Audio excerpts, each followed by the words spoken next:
Hi, தீபாவளிக்கெல்லாம் ரெடியாக இருக்கீங்களா? என்னடா இன்னும் 2 மாதம் இருக்குது, இப்போயே பேச ஆரம்பிச்சிட்டாங்க தீபாவளி பற்றின்னு பார்க்குறீங்களா? ஆமாங்க. ஸோ வந்துட்டு நாங்கள் இந்த தீபாவளிக்கு எங்கள் வல்சன்ஸ் கமிட்டிலேருந்து fat loss awareness session conduct பண்ணுறோங்க.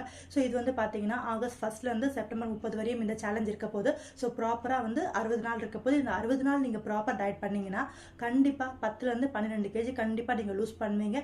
அண்ட் உங்களுக்கு இன்ச் லாஸும் சூப்பராக இருக்க போகுது. ஸோ அது மட்டும் கிடையாதுங்க. ஸோ இந்த சேலஞ்சுக்கு நீங்கள் ஜாயின் பண்ணணும்னா அதுக்கு முன்னாடி ஃபேட் லாஸ் வெபினார் ஒன்று கனெக்ட் பண்ணுறோம். அதாவது ஜூலை 30ஆம் தேதி சாயங்காலம் 7 மணிக்கு ஃபேட் லாஸ் வெபினார் கனெக்ட் பண்ணுறோம். இந்த வெபினார் நீங்கள் அட்டென்ட் பண்ணுங்க. ஸோ அதோட டீட்டெயில்ஸ் நான் உங்களுக்கு ப்ரொவைட் பண்ணுறேன். ஸோ எப்போவுமே திவாலிக்கு போயிட்டு பல கனவுகளோட போயிருப்போம். இந்த ட்ரெஸ் எடுக்கலாம், அந்த ட்ரெஸ் எடுக்கலாம்னு சொல்லி பல கனவுகளோட போயிருப்போம். கடைசியில் பார்த்தீங்கன்னா உங்களுக்கு அந்த ட்ரெஸ் பத்தலை, இந்த ட்ரெஸ் பத்தலை, உங்களுக்கு சைஸ் இல்லை அப்படின்னு சொல்லி கடைசியில் பார்த்தீங்கன்னா எதையோ ஒன்று கிடைச்சதை வாங்கிட்டு போட்டு வந்திருப்போம். ஸோ இந்த தீபாவளி உங்களுக்கு அந்த மாதிரி கண்டிப்பாக அமையக்கூடாது. ஸோ இந்த தீபாவளி ரொம்ப ஹெல்த்தியாக ரொம்ப ஜாலியாக இருக்கணும். ஸோ நம்மளுக்கு பிடிச்சதை நம்ம வந்து என்ஜாய் பண்ணி இந்த தீபாவளி நம்ம செலிப்ரேட் பண்ணலாம். ஸோ அதனால் இந்த ஃபிட்னஸ் சேலஞ்சு நீங்கள் ஜாயின் பண்ணுங்கள். ஸோ அதுக்கு முன்னாடி இந்த வெபினார் அட்டென்ட் பண்ணுங்கள். ஜூலை 30 சாயங்காலம் 7 மணிக்கு என்னுடைய ஃபோன் நம்பர் இருக்குது. ஸோ செஷனோட டீட்டெயில்ஸ் உங்களுக்கு ப்ரொவைட் பண்ணுறேன். ஸோ செஷன் அட்டென்ட் பண்ணுங்கள். Stay fit, stay healthy. Thank you.